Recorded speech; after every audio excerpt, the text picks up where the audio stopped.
परित्यज्य पादमेकं न गच्छति। हम लोग श्री कृष्ण की कथा को सुन रहे हैं और ये बात कह रहे हैं कि गोपाल सहस्त्र नाम में प्रभु को जार पुरुष कहा है और चोर कहा है। और भौतिक लोग भगवान के लिए बड़ा प्रश्न करते हैं, उनके समाधान के लिए अपनी छोटी सी बुद्धि और आचार्य गणों के चरण प्रसादी को मैं स्मरण कर रहा हूँ। गोपियों का श्री कृष्ण प्रेम परकिया बुद्धि से था, ये पक्की बात है, इसमें कोई शक नहीं। आर्य समाज इस पर बहुत कष्ट उठाते हैं मन ही मन। इसी से उनके लिए जार बुद्धि यापी यह शब्द आया है। जार बुद्धि यापी संगता कहा गया है। जार बुद्धि अर्थात जार भाव था। तो जार भाव में और विषय वासना युक्त काम प्रेरित घृणित मनोविकार में बड़ा फर्क है भैया। जार बुद्धि और जार भाव। जार बुद्धि तो काम प्रेरित है, उसमें शरीर का संग है, इसमें भाव का संग है, इसमें हृदय का संग है। भगवान की अंतरंगा शक्तियों में हिलादनी शक्ति सर्वप्रधान है। यही भगवान की प्रकृति आत्म माया या योग माया है। समझ रहे हो? भगवान का रस राज रूप में प्रकट्य इसी हिलादनी शक्ति के निमित्त से हुआ है। वास्तव में शक्ति और शक्तिमान के स्वरूप में कोई भेद नहीं है। श्री किशोरी जी और कृष्ण में कहाँ भेद है? दिव्य लीला में स्वयं भगवान ही अपने सौंदर्य और माधुर्य का दिव्य रस स्वादन करने के लिए हिलादनी शक्ति से महाभाव रूपी राधा रानी के रूप में प्रकट होते हैं और उसी से विभिन्न लीलाओं के लिए असंख्य शक्तियां भी प्रकट होती हैं। वह सब किशोरी जी के अंदर से जो रसराज श्री कृष्ण और महाभाव रूपा राधा रानी के प्रेम लीला में जो राधा रानी की सहचरी होकर रहती हैं, वह सब भी श्री किशोरी जी और सब श्री कृष्ण ही हैं। श्री राधा कृष्ण के प्रेम मिलन में इन सब का संयोग रहता है और यही गोपियां हैं। इन गोपियों का दिव्य वंशी ध्वनि से शारदीय पूर्णिमा की रात्रि को भगवान आह्वान करते हैं। अब विचार करो, भगवान के आह्वान को सुनकर भला संसार में किससे रहा जा सकता है? जिन गोपियों का चित्त श्री कृष्ण ने चुरा लिया था, वह कृष्ण ग्रहित मानसा, वह गोपियां इस दिव्य अनंग वर्धन बंसी संगीत को सुनकर जो जिस अवस्था में थी, उसी अवस्था में प्रीतम से मिलने के लिए भाग निकलती है। परंतु स्थूल देह से नहीं, उनका वह देह तो वहीं रह जाता है जिसको प्रत्येक गोप ने अपने पास सोया हुआ देखा था।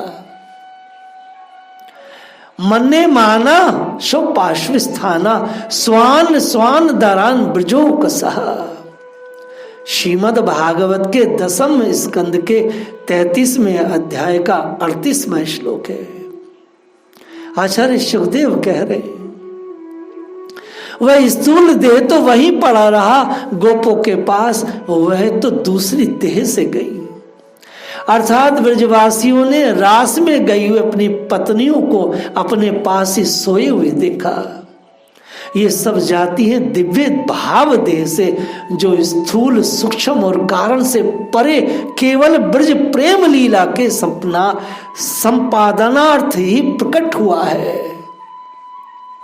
वह स्थूल नहीं, वह सूक्ष्म देह से नहीं गई, वह कारण देह से नहीं गई है, वह तो भाव देह से गई है। उन्हीं दिव्य भाव देहों में सचिदानंद घन योगेश्वर साक्षात मनमथ आप्त काम, सत्य काम, पूर्ण काम, मंगल विग्रह भगवान योग माया को आश्रित करके रमण की इच्छा करते हैं। प्रत्येक भाव देह रूपा चिदानंदमयी गोपी के साथ एक ही साथ अनेक रूपों से में प्रकट होकर रास क्रीड़ा करते हैं। आत्मराम रूप से रमण करते हैं। वह रमण किस प्रकार का होता है? मुनिवर सुखदेव जी ने कहा है, भगवान का रमण भोगियों के रमण के जैसा नहीं है भैया। रेमे रमेशो ब्रज सुंदरी भी, यथार्थ कहा सौ प्रतिबिंब भी ब्रह्म, सौ प्रतिबिंब भी ब्रह्म। जैसे बालक दर्पण में अपने रूप को देखकर उसके साथ स्वच्छंद खेलता है, उसी प्रकार लक्ष्मीपति भगवान श्री कृष्ण ने ब्रज सुंदरियों के साथ रमण किया। यह है संक्षेप में भगवान के जार रूप की स्थूल व्याख्या। भगवान जार पुरुष नहीं है, रेमे रमेशो ब्रज सुंदरी भी, लेकिन भोगियों को और आर्य समाजियों को और ये ब्रह्म कुमारी सड़ी हुई संस्था को ये कभी समझ में ना आएगा। वो तो कृष्ण को खाली गाय चराने वाला ग्वाला कहते हैं और कहते हैं ये गीता सिर्फ 3 अध्याय तक के, बाकी सब गड़बड़ है। भला इस दिव्य प्रेम लीला को परमात्मा की और जीवात्मा की या भगवान और भक्त की इस आदरणीय मिलन लीला को कोई व्यभिचार कह सकता है क्या? और कोई कहे तो वो वास्तव में रोगी है। केवल दही माखन और वस्त्र ही नहीं, समस्त गोपियों के संपूर्ण मन प्राण को चुरा लेने के कारण एक दो के साथ नहीं किंतु असंख्य देहों में असंख्य आत्मरूप से निवास करने वाले परमात्मा के खेलन की भांति चिदानंदमयी गोपियों के साथ आत्मरमण करने के कारण रसानुभूति को प्राप्त भाग्यवती गोपियों ने डंके की चोट पर भगवान श्री कृष्ण को चोर जार शिखामणि कहा है।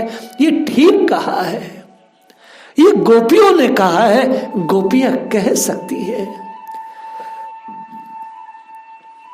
100 दिन राधा रानी के चरित्र को बोला और 100 दिन श्री कृष्ण के चरित्र को बोला, और आज 201वां दिन है। मैं पिछले 3 दिनों से भगवान राधा कृष्ण के तत्व पर चर्चा कर रहा हूं। परमात्मा ने बड़ी सुंदर व्यवस्था किया है, लगातार कथा चल रही है। 2 वर्षों से लगातार भागवत के सप्ताह चल रहे हैं। अवश्य ही कुछ विषयकामी पुरुषों ने भगवान की इन दिव्य लीलाओं को लौकिक चोरी जारी मानकर इसका दुरुपयोग किया है। अब भी कर रहे हैं पापी, परंतु इनके ऐसा करने से तो भगवान के दिव्य भाव में कोई अंतर नहीं पड़ सकता है और ना ही गोपियों का ही कुछ बिगड़ सकता है। हाँ, बुरी नियत से कविताएं भावों में, आचरण में, उपदेश में और समझने में इसका दुरुपयोग करने वाले नर नारी अवश्य ही पाप के भागी और नरक के गामी है। श्री कृष्ण का चरित्र उज्जवल है, श्री गोपियों का चरित्र परम उज्जवल है। भोगी पापी व्यभिचारी अनेक प्रश्न करते हैं। श्री कृष्ण चरित्र की स्मृति योग में स्थित चित्त की सुस्थिर अवस्था में ही किसी अंश में हम भगवान को कुछ समझ सकते हैं। बहुत पुण्य चाहिए, बहुत ही भगवान की कृपा चाहिए। मैं इस कथा के माध्यम से उन व्यभिचारियों को जो बहुत प्रश्न करते हैं भगवान के विषय में, कुछ आचार्य गणों की मैं झूठन को यहाँ स्मरण कर रहा हूँ। विशेषकर भाई हनुमान प्रसाद पोद्दार के चरणों में कोटि कोटि नमन करता हुआ स्मरण कर रहा हूँ। अपने गुरु महाराज परम पूज्य राधा गोविंद गोस्वामी महाराज, जो कि भाई जी के ही कृपा प्रसादी हैं, उनके चरणों में ही महाराज श्री ने सब कुछ सीखा। तत्पश्चात वो प्रभुपाद जी से मिले और उनको अपना सर्वस्व जीवन दे दिया।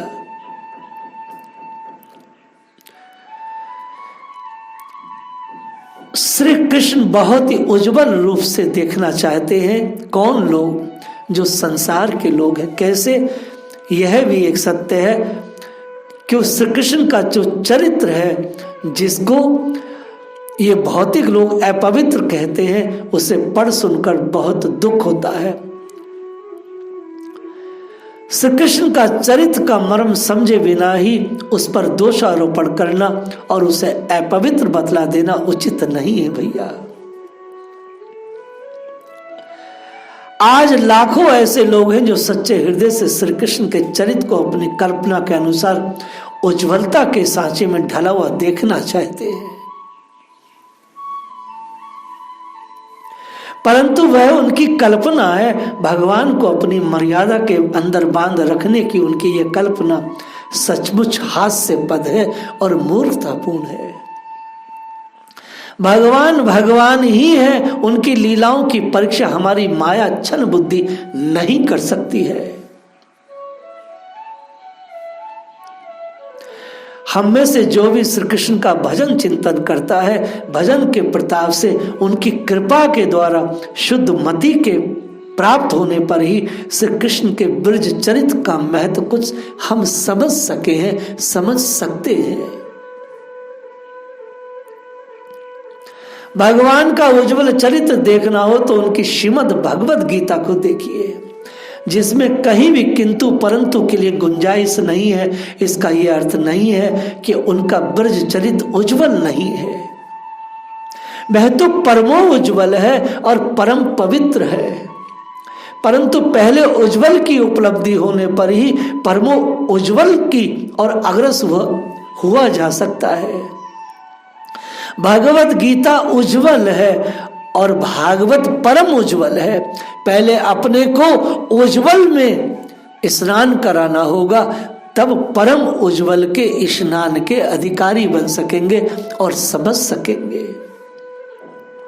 लोग गीता जी को मानते हैं, परंतु गीताकार को और गीताकार के जो ब्रज चरित्र हैं, यह पापी उनको कदापि नहीं मानते। मैंने बड़े बड़े सन्यासियों को गीता जी पर बात करते देखा, लेकिन भागवत के कृष्ण की ओर आते हुए उनका हृदय ऐसा हो जाता है जैसे बुझ गया हो, जैसे ज्ञान की ज्योति खत्म हो गई हो। गीता के चरम उपदेश भगवत शरणागति को प्राप्त होने पर ही आगे चलना संभव है। जो उनके गीतों को उज्जवल चरित्र को समझे बिना ही उनके परम उज्जवल ब्रज चरित्र की आलोचना करने का दुस्साहस करते हैं, उनकी विवेक की आंखें चौंधिया जाती हैं और वे अपने को एक विलक्षण अंधेरे में पाते हैं। उस विलक्षण अंधेरे में आज हजारों संस्थाएं हैं, हजारों संस्थाएं, उनका नाम लेना मैं समय की बर्बादी समझता हूं। जो उनकी आंखों के न सहने योग्य आत्यांतिक प्रकाश के कारण उत्पन्न होता है, इसी से वे वास्तविक रहस्य को न समझकर नाना प्रकार के कुतर्क करके श्री भगवान पर दोषारोपण करते हैं या उनके भक्त चरित्र को मिथ्या कहकर बड़े भयानक पाप पंख में अपने को फंसा लेते हैं। 200 दिन राधा कृष्ण के तत्व पर चर्चा करने के बाद मैं परमात्मा के अब तत्व पर चर्चा कर रहा हूं। प्रेम तत्व पर मैंने 200 दिन चर्चा की। यूट्यूब पर 200 मेरे एपिसोड हैं जिसमें मैंने युगल दंपत्ति को पूरे प्रेम के साथ उठाया। इसका यह अर्थ नहीं है कि मैं ब्रज चरित्र के रहस्य को पूर्णता जानता हूं, आप ये बात समझ लें। अगर मैंने 200 दिन राधा कृष्ण की लीलाओं पर चर्चा किया है, इसका अर्थ ये कदापि ना होना होगा कि मैं भगवान के रहस्य को जान चुका हूं। मैं बिल्कुल नहीं जानता, मैं कण के बराबर भी नहीं जानता, क्योंकि मैंने जो कुछ भी बोला है ये अपने गुरुजनों की प्रसादी को बोला और जो वो मुझसे बुलवाते गए। मैं तो उनके उज्जवल गीता रहस्य को भी नहीं जानता। अपने प्रश्नों के ये जो प्रश्न लोग करते हैं, मैं इतना जीवन लंबा कृष्ण भावना भावित जिया हूं। बहुत सारे लोगों ने प्रश्न किए और प्रश्न मेरी छाती में रहते भी थे। अनेक अनेक शहरों में लोग पूछे हैं, लेकिन इसमें मेरी कोई सम्मति नहीं, इसमें मेरा कोई ज्ञान परक बात नहीं। जो गुरुजनों की प्रसादी है उसी के बिहाफ से मैं बोल रहा हूं। मैं कोई रहस्य नहीं जानता युगल के, और मैं कभी दावा भी नहीं करता हूं कि मैं ब्रजवासी ब्राह्मण वैष्णव हूं तो मैं बहुत कुछ जानता हूंगा। मैं कुछ नहीं जानता, कोई जान सकता नहीं है।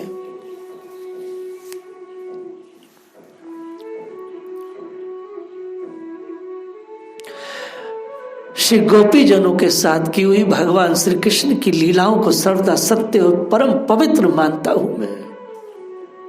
मेरी समझ से उनमें व्यभिचार का जरा भी दोष नहीं है। वे तो साधन के ऊंचे से ऊंचे स्तर की परम पवित्र दिव्य अनुभूति है, जो परम दुर्लभ अत्यंत कठिन गोपी रति की साधना में सिद्ध परम विरक्त एकांत भगवत रसिक महापुरुषों को ही उपलब्ध होती है। साधारण लोगों को यह सब कुछ समझ में नहीं आ सकता।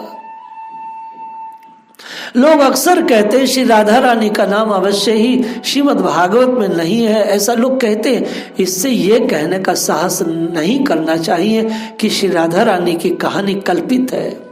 ये कहानी नहीं, ये सत्य सत्य है। श्रीमद् भागवत में नाम नहीं है तो कोई विरोध भी नहीं है, इसमें तो किसी भी गोपी का नाम नहीं है। अत्यंत प्राचीन पद्म पुराण में, ब्रह्म वैवर्त में और गर्ग संहिता सामान्य ग्रंथों में उनकी लीला लिखी है। इससे भी बढ़कर उन महात्मा पुरुषों की अनुभूति प्रमाण है जिन्होंने श्री राधा रानी का और उनकी कृपा का प्रत्यक्ष अनुभव किया है। कोई ना माने तो उस पर कोई जोर नहीं, कोई आग्रह नहीं हम लोगों का, किंतु किसी के मानने न मानने से सत्य का विनाश तो हो नहीं सकता। श्री राधा रानी का श्री कृष्ण के साथ विवाह हुआ था या नहीं, इस खोज की आवश्यकता नहीं। यद्यपि इसका भी वर्णन मिलता है। मेरा तो यह कहना है, यदि केवल स्थूल दृष्टि से श्री कृष्ण को साधारण मानव मानकर विचार करते हैं, तब तो श्री कृष्ण जिस वृंदावन छोड़कर मथुरा चले गए थे उस समय उनकी उम्र 11 वर्ष की थी।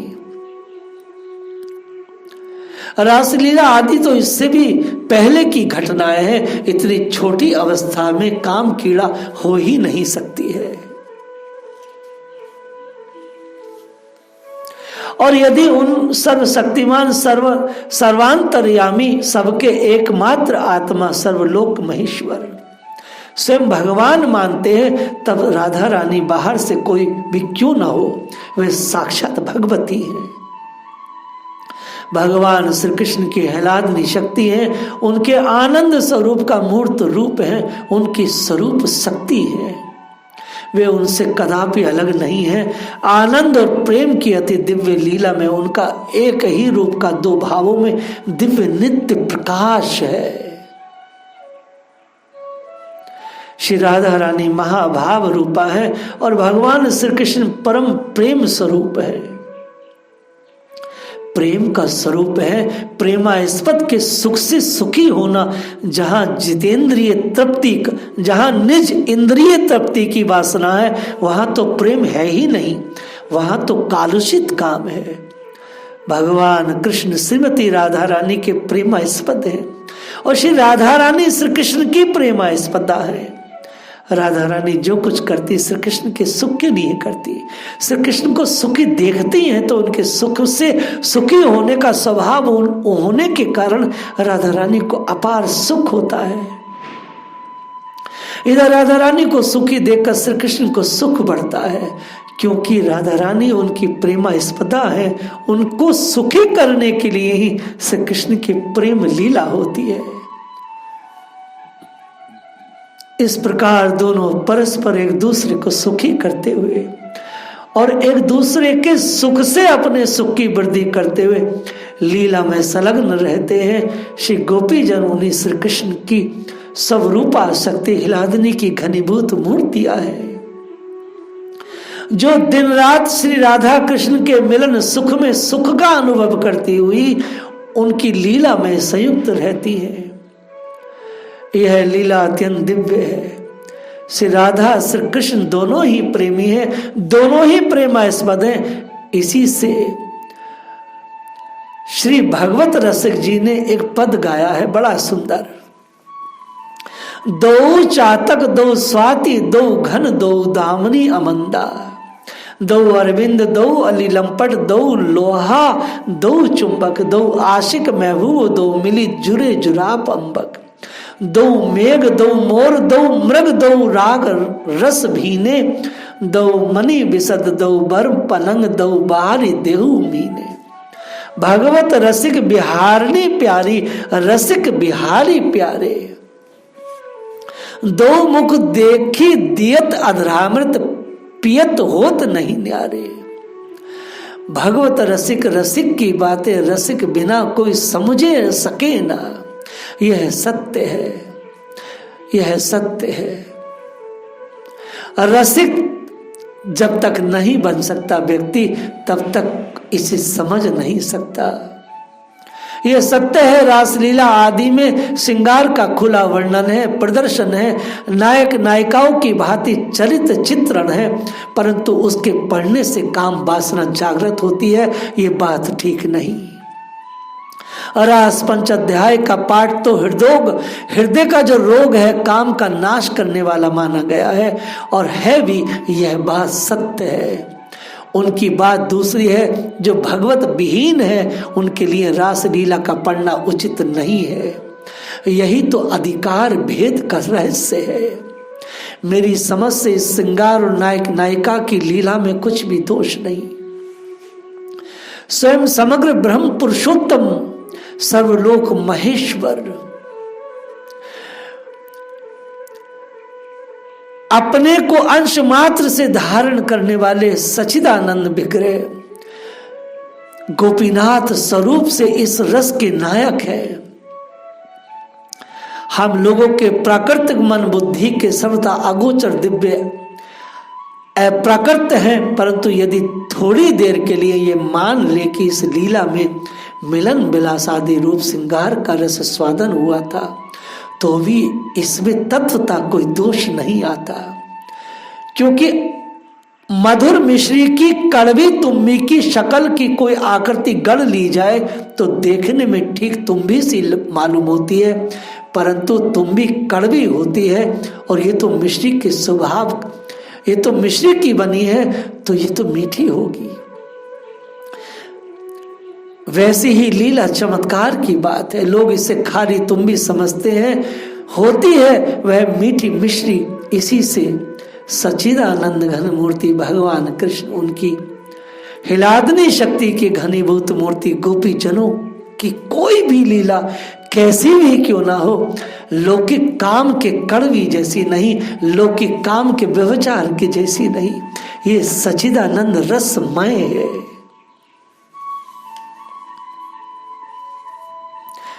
काम का नाश तो छोटे मोटे योगी बहुत नीचे के स्तर पर कर लेते हैं।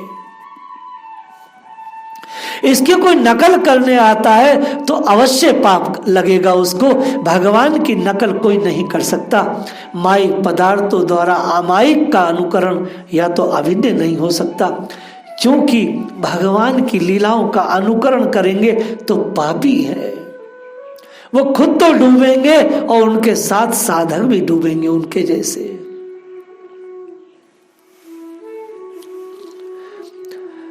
आर्य समाजियों को मेरा यह उत्तर है।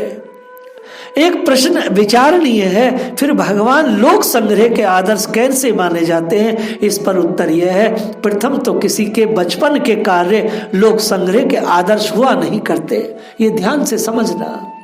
संसार के बहुत बड़े बड़े आदर्श महात्माओं के बचपन के कार्य भी महात्माओं के योग ही हुए हैं, ऐसी बात नहीं है।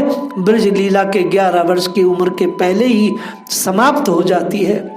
दूसरे रहस्य है कि ब्रज लीला में गोपी लीला अत्यंत गोपनीय वस्तु है। इसका साक्षात्कार तो श्री भगवान उनकी अंतरंग शक्तियों को ही होता है, अन्य किसी का इसमें प्रवेश नहीं है। यह लीला ना तो लोकालय में होती है और ना लोक संग्रह इसका उद्देश्य है। ये तो बहुत ऊपर उठे हुए महात्माओं के अनुभव राज्य में होने वाली अप्राकृतिक लीला है। इसका बाह्य लोक संग्रह से कोई संबंध नहीं। ब्रज में भी इस लीला को प्राय कोई नहीं जानते थे, बाहर वालों की तो बात ही क्या है। गोपों ने अपनी अपनी पत्नियों को अपने पास सोए हुए देखा। स्वान स्वान दरान ब्रजो कसा, ये बाहर के लिए नहीं। इसलिए मेरा मानना है ये जो रास लीला का प्रदर्शन देश से बाहर, ब्रज से बाहर और लोग विदेशों में करते हैं, ये भी मैं तो पापाचारी मानता हूँ, क्योंकि इसका प्रदर्शन नहीं होता। ये तो अनन्य महात्माओं के अंदर की वस्तु है, ये लोग संग्रह की वस्तु नहीं, ये लोग दिखावे की वस्तु नहीं।